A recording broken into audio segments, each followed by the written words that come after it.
Atsiliepia, gal kokį akmenuką į langą mest. Ne, nemanau, kad išgers. Tai gal plytą tada? Jei išdaužysim jos langus, tada tikrai neišeis. Nu jo, gerai sakai. Aistė! Va, žiūrėk, reiškia, yra namuose.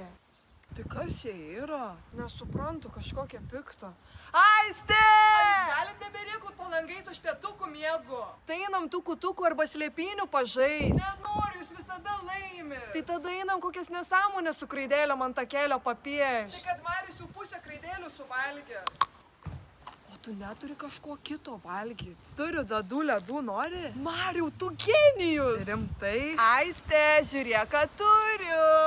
Ar čia dadų maskarponės ir miško uogų ragelis? Tavo mėgstamiausias. Atbėgu.